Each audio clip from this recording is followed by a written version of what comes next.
I want to welcome you again. My name is Allison Johnson. I'm one of the moderators for Conflict Solutions International.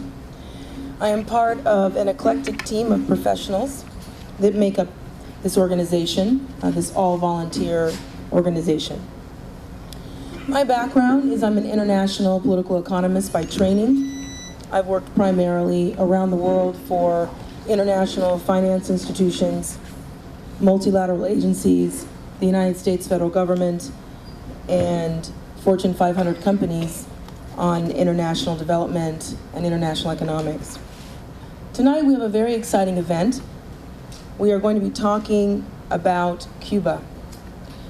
The year 2009 marks the 50th anniversary of the Cuban Revolution, and it therefore calls for some reflection on the historical events that affected 2 generations of Cubans.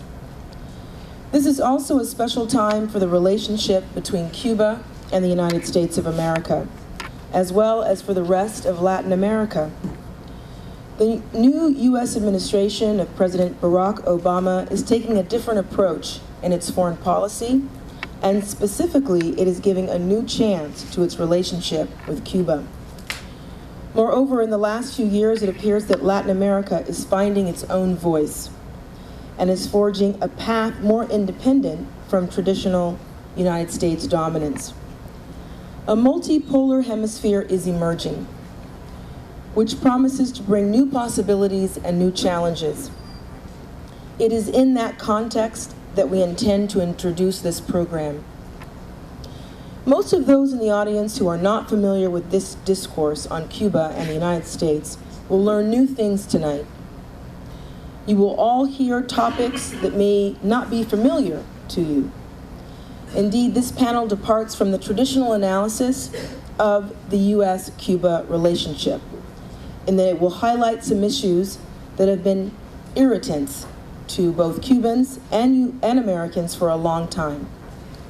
But many Americans may not be familiar with these issues, and part of our role tonight is to shed light on a new perspective as it relates to Cuba.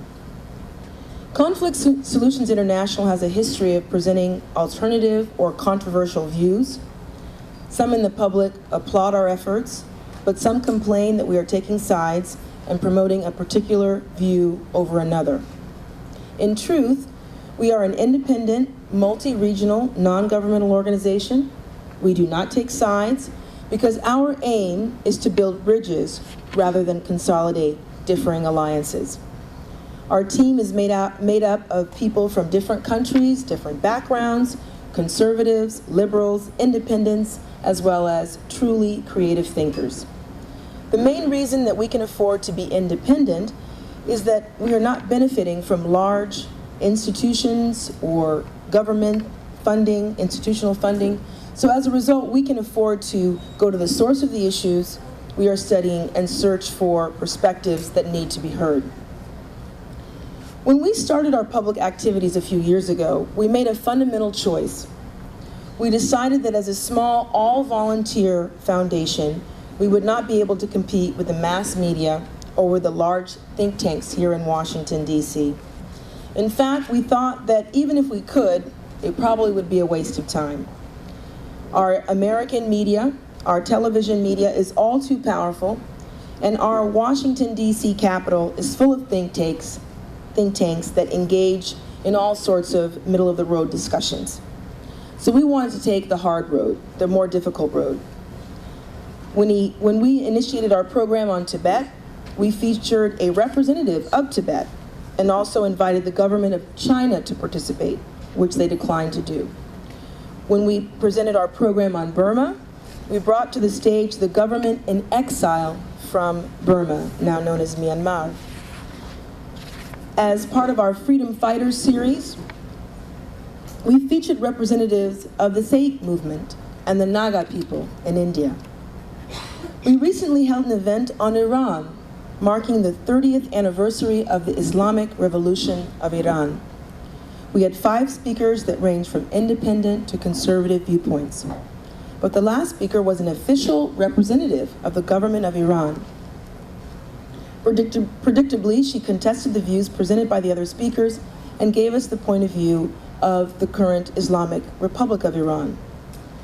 In the United States today, it is very rare to hear those points of view, those differing points of view. Our program on Somalia, most recently, also presented very different views on the conflict there. To quote from our website and brochures, Conflict Solutions International strives to give a voice to those whom, for one reason or another, traditional media has left behind. I would like to stress that CSI itself is an independent organization which does not take sides on any given issue.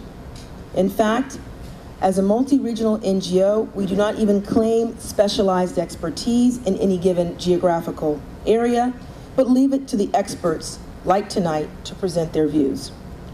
We also encourage the public to ask questions or even make statements. Our website and our blog are interactive. We also run informal discussion groups called meetups in Washington and London, with more cities to be added soon. That is our way of saying that we want the public to participate in what we do, as we have no monopoly on good ideas. In other words, ladies and gentlemen, we like to engage in very fun discussions on the world's challenging issues, and we hope that you can join us. On the panel today are 4 distinguished speakers. We should say that we had a 5th speaker, Mr. Tomás Bilbao of the Cuba Study Group, who had an emergency and unfortunately cannot be with us tonight. We regret that we will not be able to have his contribution. We are confident, however, that several people in the audience, as well as on the panel, can ask questions of the speakers or even make their own statements to contribute to tonight's discussion. This program should therefore not be viewed as a sterile lecture, but an opportunity to learn and to participate in the debate. So without further ado, I'm going to present our speakers. We'll begin with the first speaker, who will be Dr. Wayne Smith, PhD. He's an icon of Cuban-American relations, having served for many years as the head of the U.S. Interest Section in Cuba. He is a veteran of the Korean War and a retired Foreign Service officer. During his 25-year career with the United States Department of State, Dr. Smith served in the former Soviet Union, Argentina, Brazil, and Cuba. He served as the Executive Secretary of President Kennedy's Latin American Task Force. Currently, Dr. Smith is an adjunct professor of Latin American Studies at Johns Hopkins University. Since 1992, he has also been a senior fellow at the Center for International Policy in Washington, D.C., and directs its Cuba program. He is also the author of several books, including Portrait of Cuba. Continuing on, our next speaker, to the left of Dr. Wayne Smith, is Mr. Eugene Puryear. He's a current student at Howard University. He's a BA candidate in history. He has lectured and spoken extensively on Cuba at universities such as Howard University, the University of Maryland,